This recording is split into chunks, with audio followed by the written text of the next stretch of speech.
as the war rages on in the Gaza Strip, questions are being raised on the destabilisation of the entire Middle East, with Hezbollah in the north potentially dragging Lebanon into the conflict. All eyes are on what Iran will do in the coming weeks and how the West will react. In the last few minutes, the White House National Security Advisor Jake Sullivan told US media outlets that a new weapons package for Israel and Ukraine will be significantly higher than the $2 billion. It's understood President Biden is to have extensive talks with the US Congress this week to discuss the package that is required. So joining me now is former senior military intelligence officer Philip Ingram. Now, thank you very much indeed for joining me again, Philip. It's great to speak to you. Now, we've seen clashes now at Israel's northern border with Lebanon. We've also seen that Syria has accused Israel of carrying out strikes against its airports. Israel's accused Iran of trying to smuggle weapons through Syria. What's your take? Well, the biggest risk is this expansion of Israel's war with Hamas. And Iran coming into it. The fact that the United States is deploying 2 carrier groups into the Eastern Mediterranean is a significant indicator. They're not doing that to support Israel's fight against Hamas. They're doing that to try and deter other regional countries from becoming embroiled in what is going to be a very nasty war anyway. And of course, the UK has got a permanent aircraft carrier in that eastern part of the Mediterranean with the UK bases in Cyprus, which will prove invaluable, not just for UK military, but also the US and other allies as we start to see them ramp up any deterrent capability that they want to deploy in the area. Now, Philip, one concern is how this conflict plays out in this country and across the West. How concerned do you think we should be that we could see terrorism take place in this country as a result of this ongoing conflict? I'm very concerned about it. We have already seen activities in France, and France has clamped down hard on those that are supporting not just Hamas, which is illegal to support in the UK, across the EU, in the United States, because it is a proscribed terrorist organisation. But France has clamped down on support for the Palestinians, and the Palestinian people are the people who are suffering most here.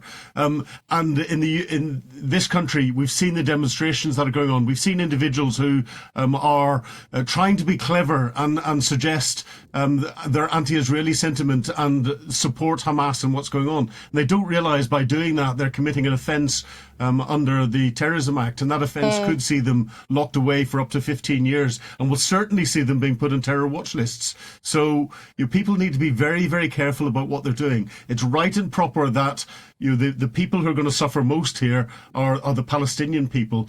The people who suffered last weekend were the Israeli people whenever Hamas carried out its terror attack into Israel, and they've stimulated this. And the trouble is what Hamas is doing, and they rule by terror in Gaza.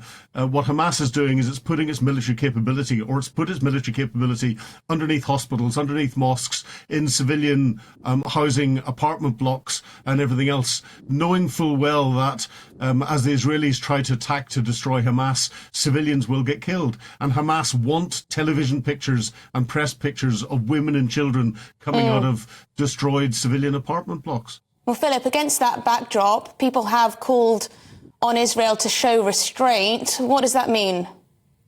Well, it's words. It's simple words for people to put out. Israel was attacked in a most horrendous way last weekend, and they've got the right to defend themselves, and they've stated a clear aim to destroy Hamas.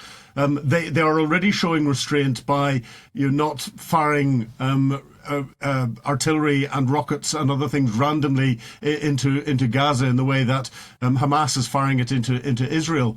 And a lot of the weapon systems that Israel use are accurate and can be easily targeted. However, whenever you're fighting into built-up areas, there will be the inevitable civilian casualties, especially if the enemy that you're fighting has embedded itself within the civilian population and are trying to keep that civilian population around them to use as human shields. Israel didn't need to give these corridors and warn people to get out. It's their responsibility to do everything they can to reduce civilian casualties and not to deliberately target civilian infrastructure because it's civilian infrastructure. But they can target civilian infrastructure if it is being used for military purposes. And this is where Hamas are the ones that are setting the conditions for civilians to be killed, because Israel is going to have to target them wherever they are.